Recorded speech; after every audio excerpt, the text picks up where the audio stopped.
നമ്മളെല്ലാവരും വീട്ടിൽ ഉപ്പുമാവ് ഉണ്ടാക്കുന്നത് വറുത്ത റവ പാക്കറ്റ് റെഡിമെയ്ഡ് മേടിച്ചാണല്ലോ.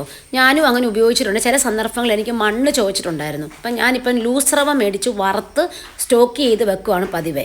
അപ്പം നമുക്ക് 1-2 കിലോ ലൂസ് റവ മേടിച്ചുകൊണ്ട് വന്നിട്ട് നമുക്ക് ഇതുപോലെ ഒരു കട്ടിയുള്ള ചീനച്ചട്ടി അടുപ്പത്ത് വെക്കുക. അതിനുശേഷം നമുക്ക് അരിപ്പ വെച്ചിട്ട് അതിനകത്തോട്ട് തന്നെ അരിച്ചിടാവുന്നതാണ്.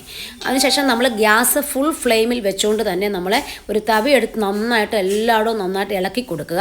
അങ്ങനെ നമ്മൾ ഇളക്കി കൊടുത്ത് വരുമ്പോൾ ഒരു പെട്ടെന്ന് ഇത് ചൂടായി ഫ്രൈ ആയി കിട്ടും. എന്നിട്ട് നമുക്ക് കുറച്ച് കഴിയുമ്പോഴത്തേന് അതിൻ്റെ കളർ ഇച്ചിരി മാറാൻ തുടങ്ങുമ്പോൾ നമ്മൾ ലോ ഫ്ലെയിമിൽ വെച്ചുകൊണ്ട് നമ്മൾ വീണ്ടും നന്നായിട്ട് ഇളക്കുക.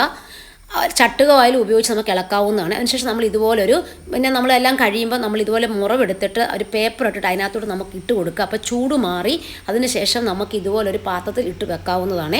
ഇത് എത്ര നാൾ വേണമെങ്കിലും കേടുകൂടാതിരിക്കും. വളരെ ടേസ്റ്റുമാണ്. ഉപ്പുമാവൊക്കെ ഉണ്ടാക്കി കഴിഞ്ഞാൽ നമുക്ക് നല്ല ടേസ്റ്റ് തോന്നും.